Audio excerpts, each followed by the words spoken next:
अशांतमल शांति की तलाश में एक दुकानदार के पास जाता है जिस पर लिखा हुआ है यहाँ सब कुछ मिलता है।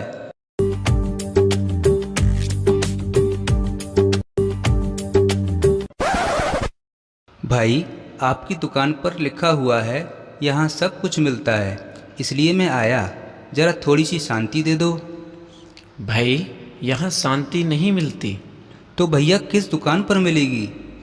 किसी भी दुकान पर ये नहीं मिलेगी। यह कोई बिकती थोड़ी है। बिकती होती तो हम यहाँ ना बेचते। ठीक है भाई, मैं कहीं और जाता हूँ। दुकानदार के पास तो शांति की कोई व्यवस्था नहीं है। मैं सेठ जी के पास जाता हूँ।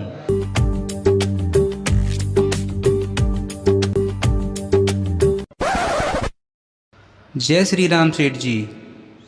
जय राम जी की भाई। कहो, आज कैसे आना हुआ?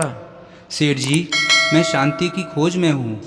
मैंने सुना है कि आपके पास धन संपत्ति, कार, बंगला, अन्य सुख सुविधाओं को कोई भी कमी नहीं है। मैं आपके पास इसलिए आया हूँ कि आपके पास तो शांति की कोई कमी नहीं होगी। कृपया करके मुझे थोड़ी सी शांति दे दीजिए। भाई अशांतमल, यह तो तूने ठीक कहा है कि पैसे के बल पर मैंने सब सुखों के साधन जुटा लिए हैं, लेकिन पैसों से क्या नहीं खरीदा जा सकता। महीने में 4 बार तो हांगकांग घूम कर आया हूँ। पर भाई, वास्तव में तो जो समस्याएं तुम्हारी हैं वही मेरी भी हैं। ज्यों ज्यों मेरे पास भौतिक साधन बढ़ते गए हैं, शांति मेरे जीवन से दूर होती चली गई है। अब ना घर में शांति है, ना ही मन में। मैं तो स्वयं ही शांति की खोज में हूँ। अच्छा, मैं तो इसी आशा से आपके पास आया था कि आपके पास तो शांति मिलेगी ही, परंतु अब तो मुझे कहीं और ही तलाश करनी पड़ेगी शांति की। अरे सुनो भाई, यदि तुम्हें शांति मिल जाए तो थोड़ी मुझे भी देकर जाना। अच्छा, भूल मत जाना। जरूर जरूर सेठ जी, जरूर। अरे यहाँ तो कोई बात ही नहीं बनी। चलो मैं इन राजनेता जी के पास जाता हूँ, शायद यहाँ कुछ बात बन जाए।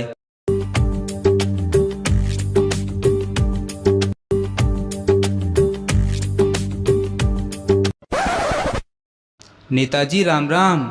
राम राम भाई। कहो, सब कुशल मंगल तो है?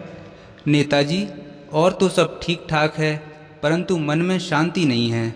मैंने आपके चुनावी घोषणा पत्र में पढ़ा है कि यदि आप जीत गए तो जनता की सब समस्याएं, अन्याय, भ्रष्टाचार सब मिटा देंगे, उनकी ज़रूरतों को पूरा करेंगे।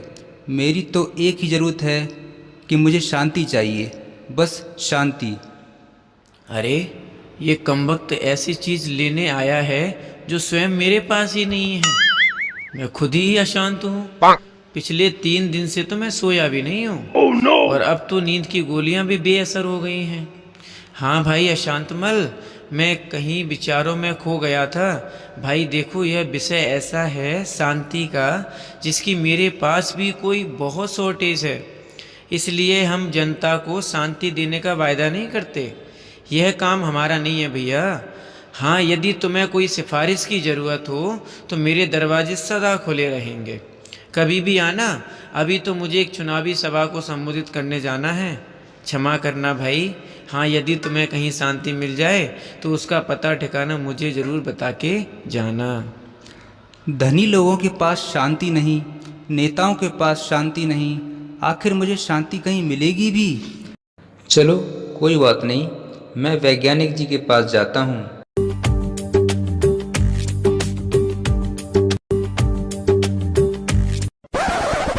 वैज्ञानिक जी नमस्ते। गुड मॉर्निंग भाई, हाउ आर यू? भाई, अंग्रेजी तो मुझे आती नहीं है। मैं तो शांति की खोज में हूँ। आपने देश में अमन चैन बना रहे, इसलिए बड़े एटम बम, हाइड्रोजन बम बनाए हैं। हर व्यक्ति सुख शांति से जीवन बिता सके, इसके लिए हर सुख सुविधा के साधन बनाए हैं। लेकिन ये सब साधन सुविधाएं मुझे शांति नहीं दे पा रही हैं। क्या आपने कोई ऐसा आविष्कार किया है जो मेरे मन को शांति मिल जाए? देखो भाई, हमारा लक्ष्य तो यही था कि हम साइंस के द्वारा नए नए आविष्कार करके जनता का जीवन सुखी, शांत और समृद्धि वाला बनाने का प्रयास करते हैं।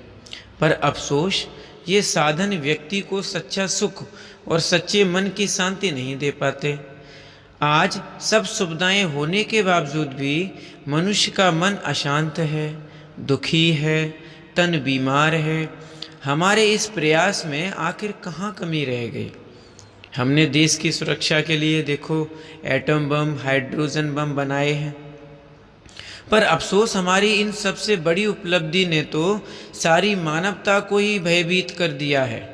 हमने चाहा तो था सबको शांति के सिंहासन पर बैठाना, लेकिन सबको बारूद के ढेर पर बैठा दिया है। अपने आविष्कारों का यह विनाशकारी परिणाम देख देख कर मेरा सिर अशांति की पीड़ा से फटा जा रहा है। मैं सोचता हूँ कि हमारे एक छोटे से प्रयास ने ही जापान के हिरोशिमा और नागासाकी शहरों को ध्वस्त कर दिया था। तो आज तो हमारे पास दुनिया को सैकड़ों बार ध्वस्त करने जितनी सामग्री बनी पड़ी है। जब ये सामग्री प्रयोग होगी ना, तो दुनिया का क्या हाल होगा? ऐसे में शांति का प्रश्न तो सारी दुनिया के सामने खड़ा है। कैसे मिलेगी शांति? क्या होगा दुनिया का? पानी ही पानी, पानी ही पानी।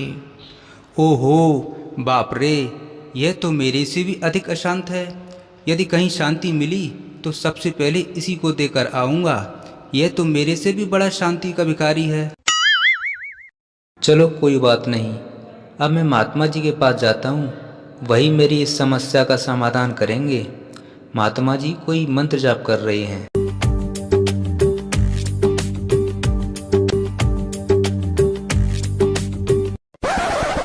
महात्मा जी, मन की शांति को अनेक जगह तलाशता हुआ मैं बड़ी आशा से आपके पास आया हूँ।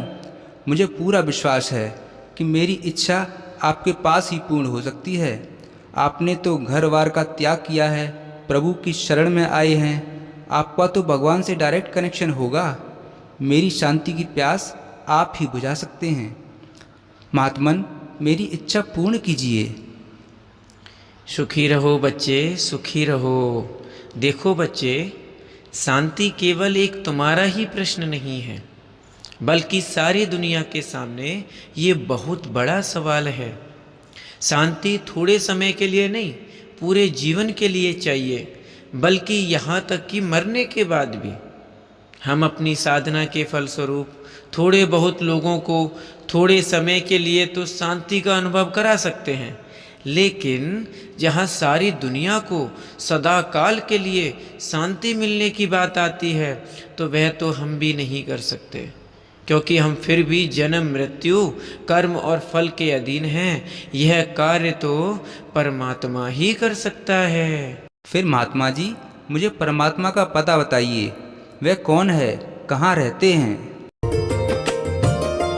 ऐ खुदा तू बता, तेरा क्या नाम है? तू है रहता कहाँ, तेरा क्या काम है? ऐ खुदा तू बता, तेरा क्या नाम है? तू है रहता कहाँ, तेरा क्या काम है? महात्मा जी, मुझे बताइए कि वह परमात्मा मुझे कहाँ मिल सकता है? देखो बच्चे, मैंने सुना है कि परमात्मा का सत्य परिचय ब्रह्मा कुमारियों के पास है। तुम वहाँ चले जाओ और तुम्हारी सारी मनोकामनाएं पूर्ण हो जाएंगी। चलो, तो मैं ब्रह्मा कुमारी आश्रम में ही चलता हूँ। अशांतमल खुश होता हुआ ब्रह्मा कुमारी आश्रम में जाता है।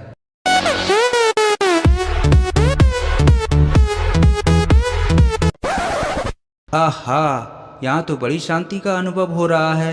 यहाँ तो दीवारों से भी शांति के वाइब्रेशन आ रहे हैं। नमस्ते बहन जी। ओम शांति भाई। कहो भाई, कैसे आना हुआ? भगवान के घर में आपका स्वागत है। बहन जी, मैं शांति की खोज में हूँ। शांति की प्राप्ति के लिए अनेक जगह भटकता रहा, फिर भी मुझे शांति कहीं नहीं मिली। जहाँ भी गया निराशा ही हाथ लगी। मैं आपके पास इसी विश्वास से आया हूँ कि यहाँ पर तो मेरी समस्या का समाधान अवश्य ही मिलेगा। क्या आप मुझे उस शांति के दाता का परिचय देंगी? हाँ भाई, अब आप ठीक स्थान पर पहुंच गए हो। वास्तव में सच्चा शांतिदाता तो एक परम पिता परमात्मा शिव ही है, जो रूप में बिंदु और गुणों में सिंधु के समान है। वही सच्ची शांति दे सकते हैं, क्योंकि वे जन्म मरण कर्म फल के अधीन नहीं हैं। आज इंसान ने सुख सुविधाओं के साधन जुटा लिए हैं। इनमें इंसान शांति की खोज कर रहा है, लेकिन शांति कोई भौतिक चीज़ नहीं है जिसे भौतिक साधनों में ढूंढा जाए। शांति तो हम सभी आत्माओं का स्वधर्म है। जब हम अपने सच्चे स्वरूप को और अपने पिता परमात्मा को जान लेते हैं, तो फिर हमारी बुद्धि का योग शांति के सागर परमात्मा से जुट जाता है और आत्मा परम शांति का अनुभव करती है। यही राजयोग है जो संस्था द्वारा सिखाया जाता है। आप भी इस राजयोग को सीखकर सच्ची शांति का अनुभव कर सकते हैं।